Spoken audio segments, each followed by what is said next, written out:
One.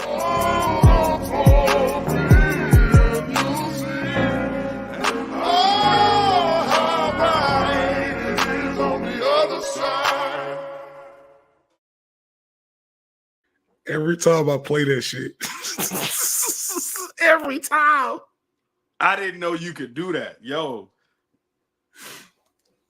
I might have to get out of Streamlabs and get in the StreamYard if that's how you come in. Hold on, that shit was G.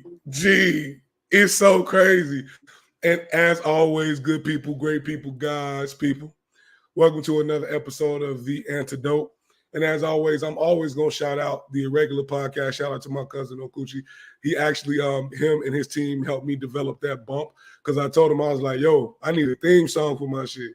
And it was like, all right. So we got in the lab, we got in the studio, and we made that joint. And now, every time I drop it, I'm like, I'm so proud of myself because this shit cracking. This shit is cracking. But good people, great people, God's people. I have here with me today a self-described concerned Black man, a community activist, a individual who has done a number of great things for the community, but also has just lived the life of an everyday Black man. But I always believe that my guests can introduce themselves better than I can introduce them. So without further ado, Brother Mohawk, can you tell us who you are, where you from, and what you do? Oh, thank you very much. So I'm Mohawk Johnson, and I'm from the south side of Chicago. You feel me? Born here, lived in New York for a couple of years, came back when I was a shorty, been here ever since, been here 26-something years, you feel me? I'll just be outside. I'll just be outside trying to help. That's really it. I'll just be outside trying to help. I like that. And I think that there's a beauty in being able to introduce yourself in that way. You know what I'm saying? Because like some people, they'll have like really, I'm not going to say convoluted because I'm not the person to shit on somebody how it is that they introduce themselves. But it's like sometimes the way that it is that we introduce ourselves can get very high and mighty. You dig what I'm saying? And being able to just say like, yo, I'm a boy who go outside to help people. Like I just be outside helping motherfuckers. It's just literally the simplest way that you can put how it is that you do what it is that you do, right? And I can definitely appreciate that. Definitely appreciate that. Because at the end of every single one of my introductions, I just be like, I'm just a regular ass nigga, bro. Like I'm just a regular ass nigga, right? But this episode is called Nobody Ever Made a Song Called Fuck the Fire Department. Now, the reason why I decided to name this episode Nobody Ever Made a Song Called Fuck the Fire Department, because we know that there are a multitude of anti-police, whether they be writings, whether they be songs, whether they be rhetoric, and especially within the Black community. Of course, we have the famous Niggas with Attitude song called Fuck the Police, right? The reason why I feel this episode was aptly titled was because Mohawk has had some experiences with the police departments of not only just Chicago, but I'm assuming other places in the United States. That's one, but also two. Within the Black community, we have a very interesting relationship with the police departments across the United States of America, as we all know, based upon over-policing, based upon, the thin blue line, based upon the silent blue wall, based upon Blue Lives Matter being a tongue-in-cheek response to Black Lives Matter, and a number of other things that exist as it relates to the relationship between the police department and the Black community. Right. The relationship has always been strained. It has always been utilized as an excuse to hunt Black people. It has always been utilized as an excuse to identify methods of engagement without necessarily reducing crime. There's just been a host of different things that have existed at the hands of the police department in the Black community without real long-lasting solutions, but definitely and historically interceptions of growth and cohesion within the Black community. So Mohawk, tell us about some of your experiences in the community with police departments. Cool. So a big one. I was on house arrest for 2 straight years with no trial. During the 2020 uprisings. I got arrested in August of 2020. I got released in June of 2022. Hmm. Chicago Police Department beat my ass and then locked me up. Uh, and I spent 2 years on lockdown. And I had judge after judge after judge move my case so much that I ended up back with the judge that put me on house arrest in the first place. Uh, I'm pretty sure 12 has been involved in some kind of way. Probably. It's wild. It's wild. I had multiple prosecutors lie and say that I was sneaking out of the house when I was in the house. It got so bad, I put security cameras all over my old apartment so I could catch the leg monitor going off while I was in the crib. That way, whenever they said in court, "Oh, he snuck out at this time," I'm like, "Nah, let me pull the footage." There I am in my kitchen making a grilled cheese, like y'all lying, type shit. So I am the subject of 2 years of nonstop contact with the police department, with the Cook County Sheriff's Department, and with the city of Chicago and the state of Illinois. And there's something about being both malicious and incompetent. You feel me? Like that's a wild combo. Like somebody don't do the paperwork properly and y'all like hurting people. You know what I'm saying? Like it's a deadly combo to be bad at what the fuck you do and be wanting to hurt people. Like it's wild. So I got a lot of experience with 12. I got 2 years of just 7 days a week, 365 with they ass. And they not good. They not good at what they doing. They tweaking. They tweaking out here. They tweaking bad. Most definitely, most definitely. I think that malicious incompetence is a powerful way to put those concepts together because a lot of times when we have conversations around policing and when we Mhm. have conversations around what policing looks like, a number of people firmly believe that there is a correlation between the increase of policing and the decrease of crime. And to be quite honest, there's no strong correlation between those two things, or at least not a strong sustained correlation, right? That's True. one, but also two, when we talk about this malicious incompetence, right? I want you to speak more to that because I believe that people honestly believe that simply because we are black, we are taught to have a disdain of the police department and not have experiences within our own lives that teach us to not like them motherfuckers. Right. So I could speak to a couple of experiences that I've had. And I'm gonna get specific. I'm gonna name names because I don't give a fuck no more. They did too much to me. I don't care anymore. Um, so my leg monitor would go off all of the time, and I actually catalog this on my TikTok. So like people can see like the almost 2 years of me putting it online because I wasn't posting everything at first of just how frequently my leg monitor went off. Like all that shit's on the internet. I had after like 2020, late 2021 and early 2022, there was this investigator named Investigator Collins, and she would call my phone and she wouldn't do shit but gaslight me. She wouldn't do shit but gaslight me, right? So my leg monitor would go off, right? My leg monitor would start going off. I call them and be like, my leg monitor went off, or I talk into the leg monitor because sometimes they talk to you through it, or you get a notification on your phone saying you outside, right? Now I'm in front of the security camera, and normally what I do is I'd have my phone on the bed, I pull out my iPad, and I'll be like, hey, this is what it's saying. It's saying this at 10:16. It's still 10:16, and it's saying that I'm outside. Like this happened 10 seconds ago. I'm gonna call so and so and see what happens. And I call.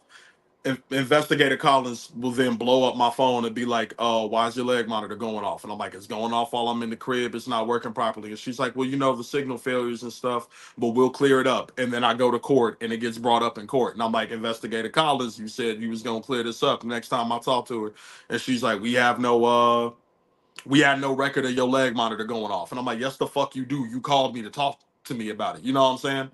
So it jumped from you calling me and talking to me on the phone for an hour about what the fuck is going on with my leg monitor to we had no record of your leg monitor going off, but it's being brought up in court. Or I talked to her and she'd say we're gonna take it off the record and it's not gonna show up because we handled it already and we see that you in the house.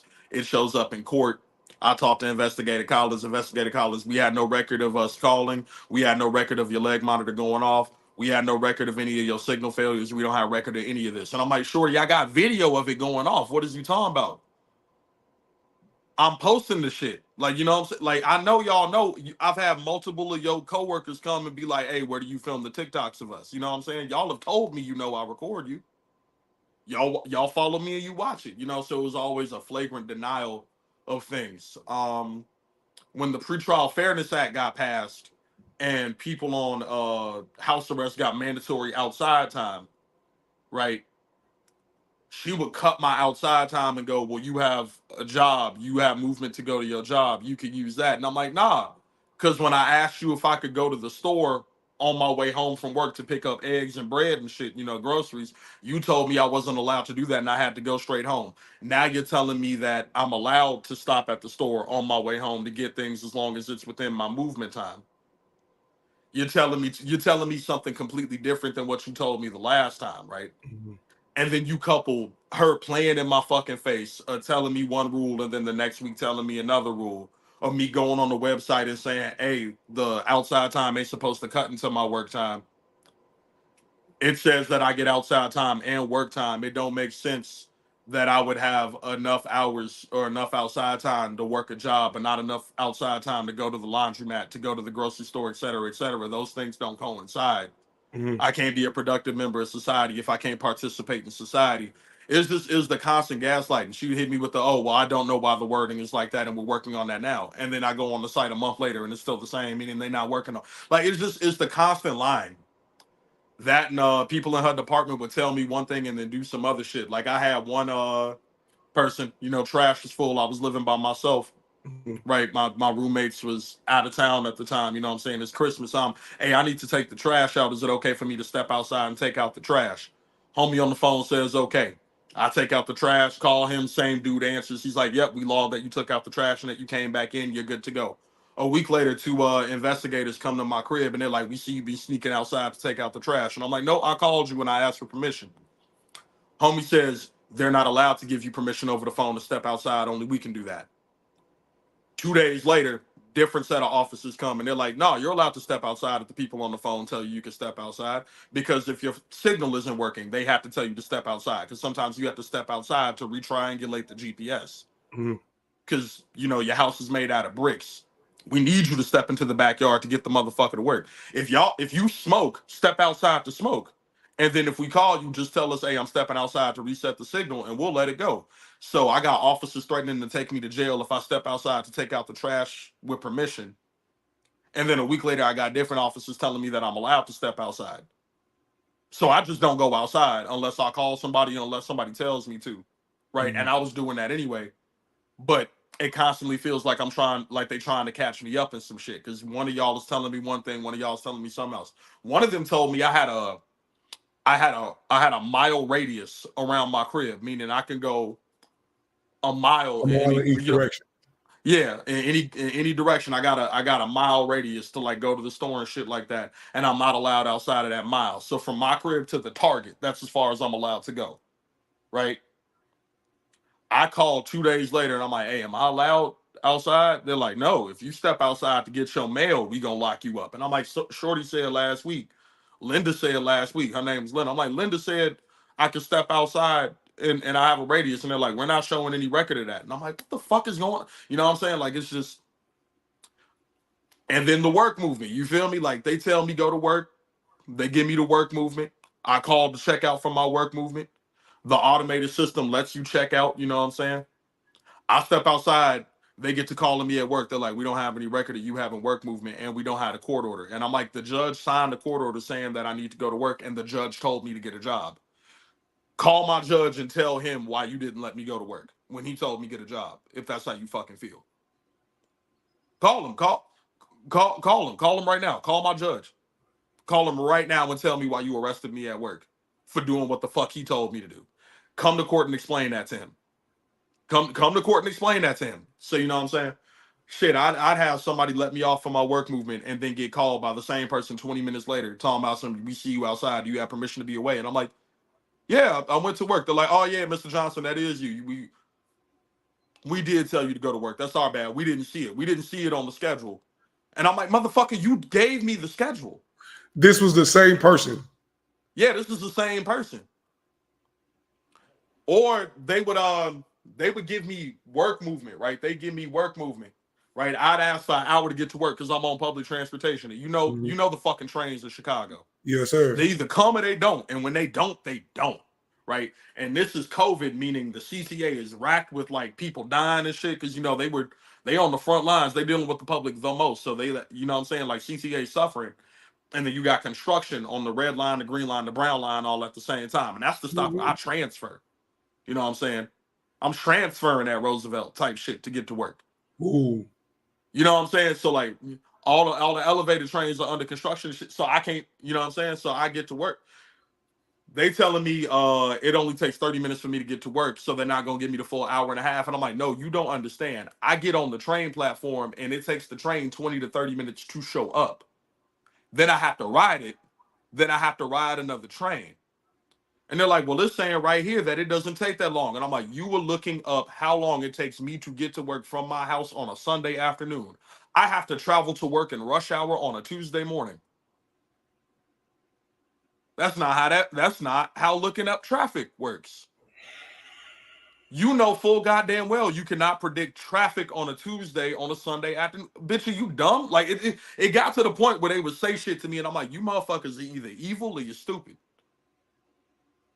Y'all are either evil or stupid. And then they would cut my time and then I would come home late and they're like, what took you so long? And I'm like, it took an hour to get home. And they're like, well, why didn't you ask for an hour? And I'm like, I did. Look at the original email. And I'm like, oh, you did ask for an hour. Why didn't they give you an hour? And I'm like, talk to each other, bro. Talk to each other. I do everything y'all tell me to do. I put the time in ahead of schedule. I give y'all 3 days in advance like y'all ask. I comply. I go to work and I come straight home. I don't make no stops. You know what I'm saying? I don't know what the fuck y'all want from me any more than what the fuck I've been doing. Shit, I remember I put my work movement in 3 days in advance. I had somebody tell me that I can't put it in 3 days in advance and I had to put it in the day of.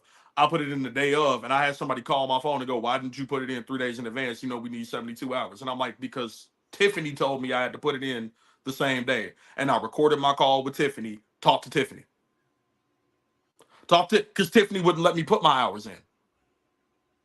Tiffany wouldn't let me put my hours in. Y'all got to talk to each other. Like, it's constant and competent. It's being under county. It's like having one parent that tell you go clean the bathroom and another parent go tell you clean the kitchen. Mm-hmm. And you can't do both at the same time. And if you disobey one to obey the other one, both of them beat your ass. Mm-hmm. That's how that shit is. Because I'm in the bathroom, my dad, why ain't you cleaning the kitchen like I told you?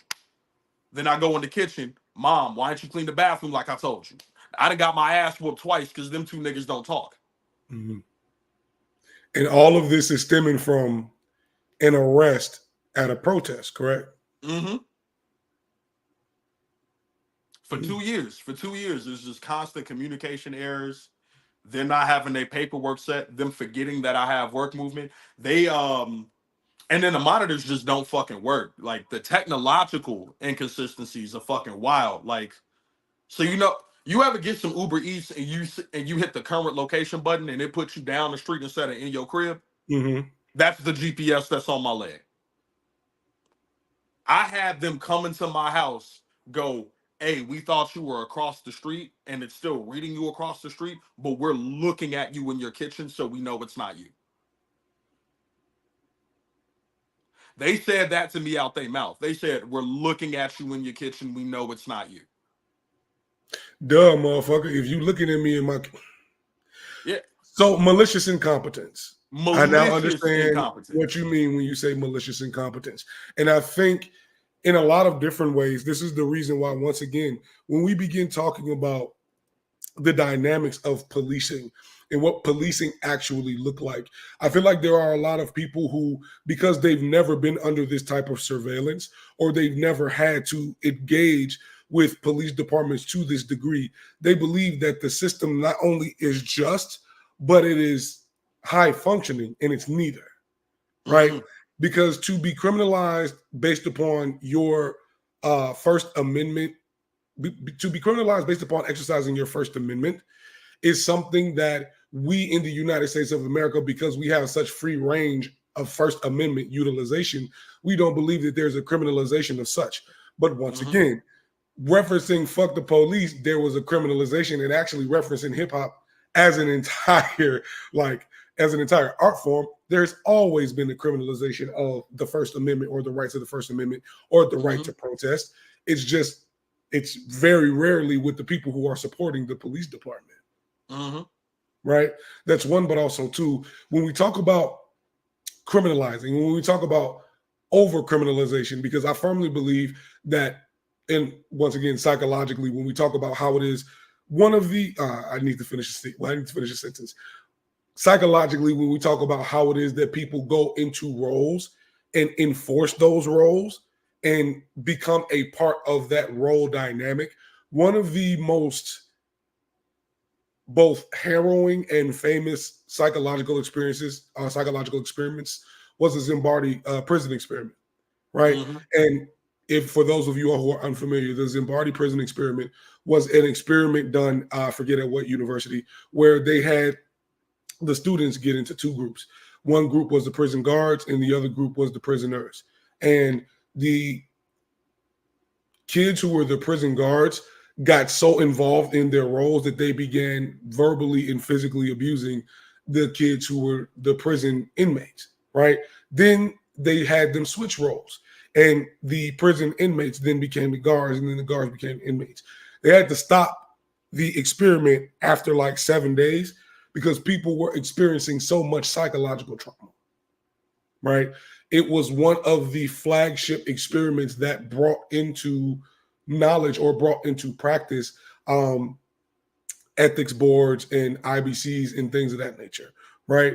So those types of psychological implementations are mirrors of psychological exercise that happens in real life, right? The criminalization of the persons who are in the criminal justice system and thus the dehumanization of these individuals are based upon a system of governance that comes from slavery. And Mm-hmm. I don't know how many people know this, but in the state of Louisiana, they are constantly, like up to this day, they are constantly readjusting laws because the Louisiana governor himself has recognized that the amount of people who are imprisoned in Louisiana is constantly decreasing year after year. People are serving their sentences, they're getting released, and they're not coming back into the prison system. So, what they are doing in Louisiana is that they are creating and they are restructuring their laws so that you can go to jail for more things.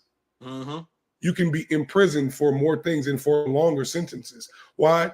Because Louisiana is one of the states that heavily depends on its prison population in order to construct its economy, right? So there are entire economic dynamics that exist within this particular type of policing, but there are also psychological effects, right? There's intimidation.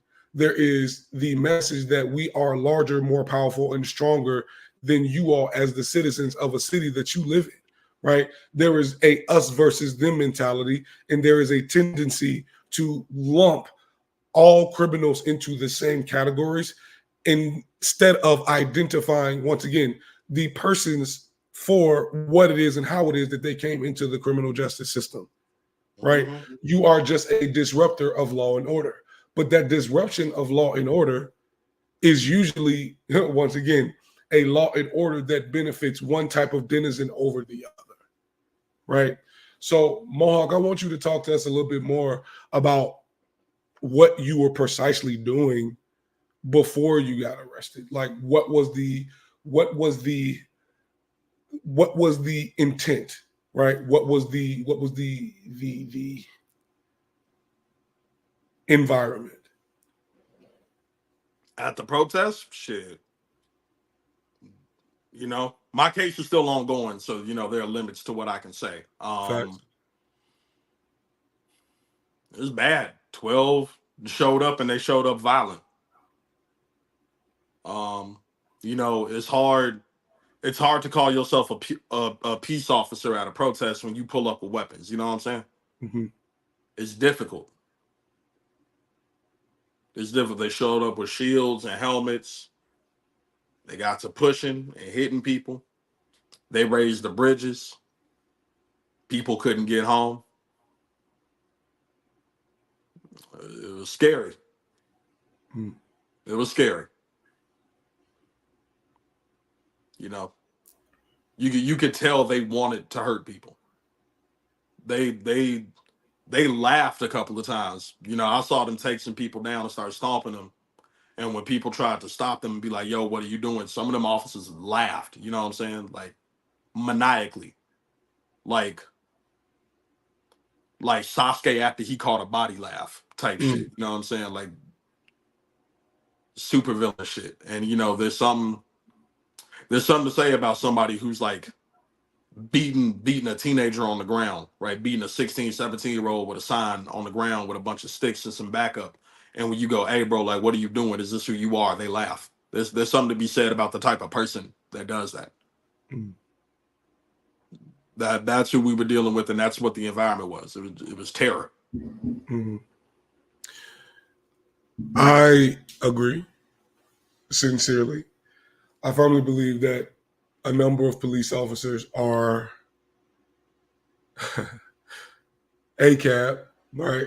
I'm not going to say all, but a significant number of them are bitches, right? Because it comes across as, once again, they are fashioning themselves as a vigilante gang. They are just in uniforms, right? Because when we go through quote unquote peace officer social media, or when we get these recordings of them having conversations, or when we talk about or bring to light the conversations that police officers have amongst themselves, we see it more entertaining than threatening. Mm-hmm. Right? It is this perception of, oh, well, because their jobs are hard and because they deal with criminals every day, then that's just the way that they. And once again, I understand that. I get that. But if I'm on a college campus, which has happened to us before, if I'm on the college campus and you come up to us and then you pull out a nightstick because we're not dispersing and going to class, you don't think that's odd? Mm-hmm. Right? If I'm walking home, I got a deck of Yu-Gi-Oh cards in my hand, and I scratch my head with my middle finger, and you reverse all the way back down the block and get out your car to harass a 10-year-old. Oh, you think you hot shit sticking your middle finger up to the police. And what if I was? Am I not protected by my First Amendment right? You in your 30s and you harassing a child because you feel powerful. You feel as if though this gives you the opportunity and the space and the legislation, right, for you to be able to engage in the way that you're engaging because it's a power trip, right? You firmly believe that within your heart of hearts, you are the good guy, and you are consistently in media, mass media, depicted as the good guy, or it is depicted as there are only one or a couple of y'all who are corrupt.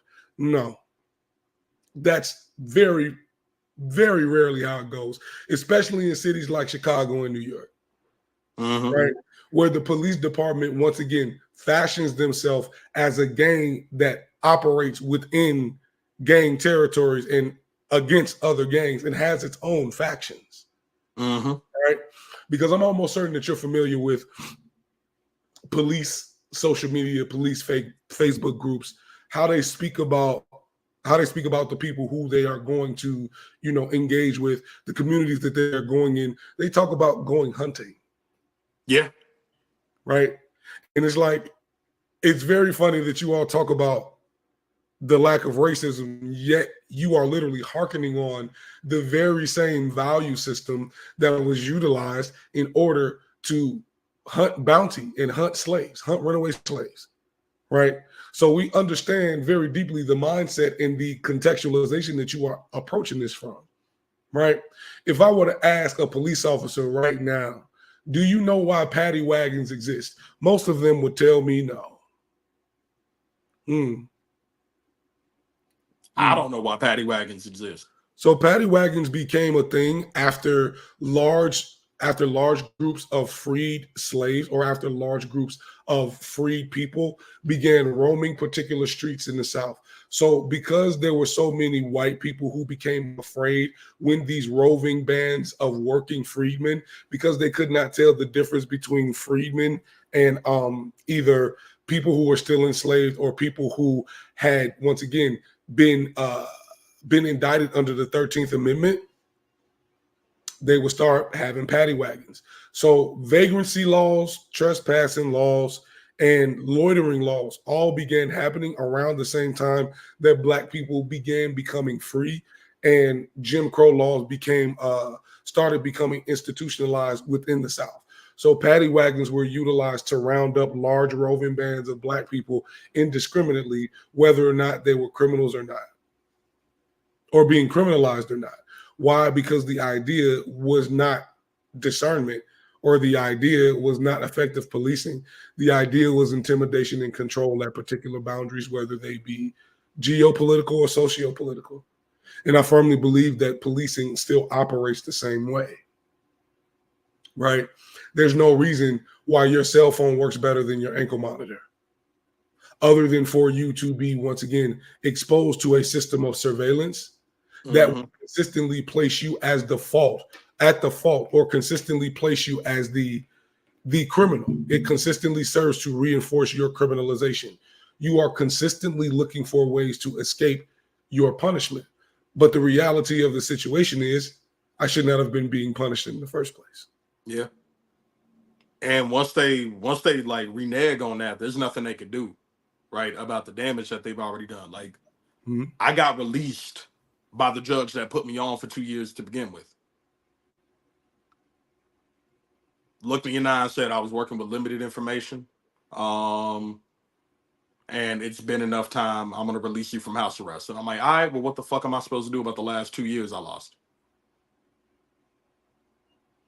I lost friends, I lost family, I lost community. You know what I'm saying? Like, because of the damage that this does to a person psychologically, to a person, like the stress that it causes you to act a fool, and then the stress it causes your family from having to deal with it, having to deal with you while you're stressed and while you tweaking because you going through, you know what I'm saying? Like, it destroys families, it destroys communities, it destroys entire systems of support. You know what I'm saying?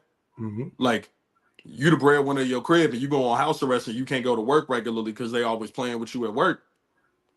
Right now you stressed, now you angry, now you at the crib drinking all the time, now you getting into it with like your partner, your baby mama, or whatever. Now the kids is watching y'all argue. You know what I'm saying? Everybody, now you live in the crib by yourself. Now there's nobody there to record if they pull. You know what I'm saying? It just creates situations. You know what I'm saying? Mm-hmm. It destroys entire families. Like, my interpersonal life is wrecked because of the damage that the system has done to me and to the people that I was around. You know what I'm saying? Mm-hmm. Because of the ways in which it destroyed me and it destroyed the people around me. You know what I'm saying? Like, this shit did irreparable damage. And they don't think about that. They don't think about that when they go, all right, well, I'm gonna let you go. You know what I'm saying? It's so casual with them to just like fuck a person's life up and then not deal with it. Mm-hmm. Like, there's no value. And to get back to something you were saying about like the constant criminalization, there's this investigator, homie's name is either Vasquez or Velasquez. You know what I'm saying? One of those two. I was trying to look at his name tag. Um, I Twitch stream, right? And this is back when I used to Twitch stream regularly. Homie interrupted a Twitch stream, right? I'm about to start playing Bloodborne. Homie sits me down in my living room. I'm away from my laptop. My roommate's there. First thing comes out of his mouth is, whatever you're doing to your ankle monitor to make it go off, stop doing it. We know you've been sneaking out. We know you've been sneaking to go here, sneaking to go there. And I'm like, I'm not sneaking out. And every time I spoke up, he, I'm talking, So he wouldn't let me defend myself until he was done accusing me of shit. To the point where my roommate had to step in, and he's like, no, he gets permission to step outside from you all. You all tell him to step outside when he steps outside. And then he was like, all right, well, if it's not you, then you have nothing to worry about. But if it is, you stop. But if it's not you, you have nothing to worry about. But we read your file. And I'm like, all right, cool. So you came up here to threaten me. You know what I'm saying? You came up here to threaten me. You came up here with the idea that I was sneaking out or whatever. And you came here to gaslight me about it. A gaslight a confession out of me so you could take me back in. And it took me holding down. And then finally, when he allowed me to talk, I'm like, hey, my leg monitor goes off when I'm asleep. My leg monitor goes off when I'm charging it. My leg monitor goes off when I'm in this kitchen. My leg monitor goes off when I'm in this bathroom. And I record these instances, and I can show you right now all of the times it's gone off while I was just standing, or while it was raining, or while I was minding my business. And I can show you the videos of the call center and of officers at county giving me permission to step outside. Meaning, if you have an issue with me stepping outside for anything, talk to your coworker who gave me permission and told me I was supposed to. Talk to you.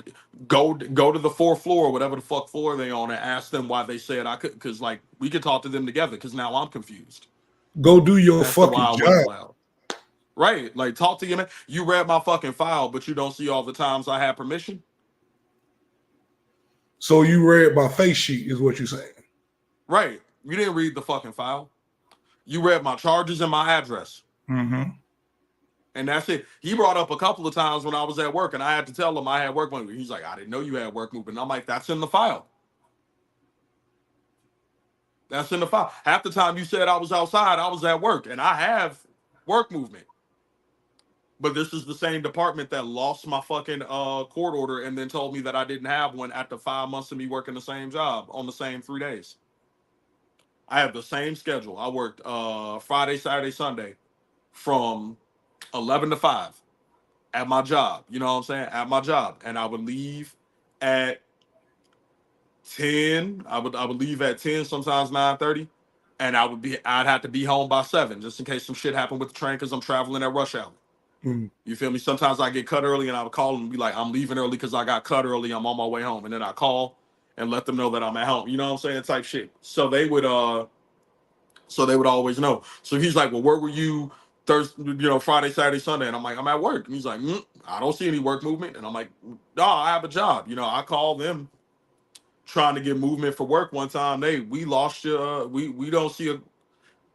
What he said was, do you have a court order? And I'm like, yeah, I have a court order. He's like, I don't see a court order. You need to get a court order. And I'm like, the judge told me go to work. And he's like, then you shouldn't have a problem getting a court order. And then he hung up. You know what I'm saying? He just hung up on me. I called the call center. The call center's like, I'm looking at your court order right here. You got this court order in August. It's January. He just didn't see it and then blamed you. And then we had to get on the three-way call with homie's boss to get it corrected. But by then I had missed 4 hours of work and there was no point. And it was the constant gaslighting. It was you don't have a court order. You lost your court order. You didn't do this. You didn't do that. Every time they fucked up, it was my fault. Mm-hmm. Because it's a Every protection time of they fucked up. incompetence. Yeah, malicious incompetence. Every time they fucked up, instead of going, you know what, I apologize, I didn't see it. Or my boss told me something different, but I'm looking at the paperwork and it says this. The person who sent this wrote it down. I see it now. It was never that. It was always, what did you do? And then I had to walk them back from the accusation. And then and sometimes I would ask them to send officers so that I could show somebody the multiple videos I have because I'm on the phone arguing. And I'm like, you know what? I recorded all this shit. Let me just show somebody with a gun what the fuck happened. That way they can tell you what they saw because I recorded it. Because that's easier. Having a man with a gun to my head, being handcuffed, telling them, okay, hit play on that one. Okay, hit play on that one was sometimes easier than trying to fucking talk to them. because they could just see in chronological order how and when they fucked up. Be like, May 5th, you did this, May 6th, you said this, and then May 7th, she said that, even though May 5th and 6th, you said this. Something happened between the 6th and the 7th that ain't got shit to do with me. Do you see what happened? Yeah, we see it. Okay, cool. Talk to Shorty and get these handcuffs off of me because I ain't fucking do it. It's the constant gas. Like you hit the nail on the head when you like, it's to get us in trouble. Mhm. Because ain't no way in hell you don't know what the fuck going on and y'all talk to each other. Ain't no way in hell. Like, it's, again, malicious incompetence. It is malicious, weaponized incompetence. So, brother Mohawk, now that you have been released from house arrest, and now that you are more mobile and you're more able to do things, how are you taking the time to rebuild what it is that you have lost? What are you doing in order to inform other people or assist other people who are experiencing the same thing? Um, so I, hmm, it's a weird question. Not because it's a weird question, because I have to, because I be outside just trying to help. I very seldom think, oh, I'm consciously, you know what I'm saying? It's just like, what can I do? Um, what I have done is, despite the fact that I don't post on that TikTok very often, I have left my TikTok up. And whenever I see somebody on house arrest on social media, somebody dealing with this, I send them my TikTok and I send them, where I got my security cameras from, how often I needed to get or recharge batteries, what cameras to or to not get. Like, I've counseled several people, and I'm sure my TikTok just existing has showed people what to do just by me recording it and cataloging it, because that TikTok's at like 330K. So I'm Mhm. like, there's somebody who's locked up who can like look at that and go, oh, that's what I'm supposed to do when they get on that with me. You know what I'm saying? Mhm. Some shit like that. I do a lot of volunteer work. Like, I don't do this every Friday as much because I have a job now and stuff. But when I wasn't working, or when I had different work hours, every Friday I would go to the People's Pantry, and I would help distribute food to people. The People's Pantry gives food out to people every Friday from like 12 to when we run out of food. You know what I'm saying? Mhm. So I was helping feed my community. And there are other distros that I'd help deliver food to. I just helping out, loading the trucks, helping them set up shit like that. You know what I'm saying? Just what I can for the people around me. I do a lot of talks. Like, I do a lot of talks and a lot of interviews where I tell people like, hey, this is what you do when you're on house arrest. This is how you record them. If you yourself can't record them because they handcuff you, set up several cameras somewhere. Um, like, put your phone in a chair and then have the chair have a hoodie over it. That way it's obscure. That way they don't come and fuck with the shit. Because they moved my phone before. Type shit like that. Have somebody who could be there and record you. Just little stuff like that where I just talk to people to keep them from getting caught up in the shit. Because there's ways to get around them, but a lot of getting around them is you being able to catch them in court Mhm. when they're lying or when they're doing something to you. It's like, it's real hard. It's real hard to lie your way out of some hard video of you saying some shit out of your mouth. You know what I'm saying? Like, it's stuff like that. So every day, just everyday stuff like that, and then the volunteer work that I try to do weekly when I had the time for it. That's kind of what I'm doing to rebuild, and that's kind of what I do to help people. Sharing resources on my social media platform.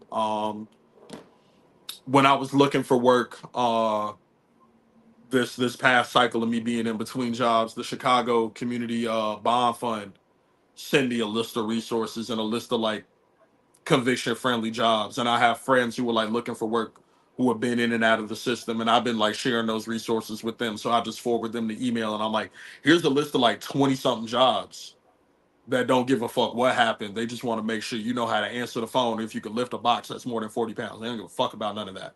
Or this kitchen's hiring, this kitchen's hiring, these two kitchens are hiring. A lot of kitchen gigs don't care. You know what I'm saying? They just need somebody who don't mind working until 2 a.m. You know what I'm saying? Like, a lot of kitchens don't give a fuck about that.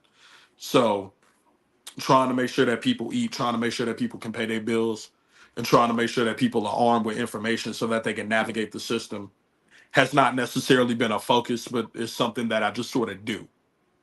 You feel me? I feel that. I feel that. And Brother Mohawk, in closing, I want to let the people know, like, yo, police brutality is not just physical, right? Mm-hmm. Police brutality is emotional. Police brutality is psychological. Police brutality is mental. Police brutality is manipulative. Police brutality is gaslighting. And like I said, and like the episode says, nobody ever made a song called "Fuck the Fire Department." And there's a They reason. should.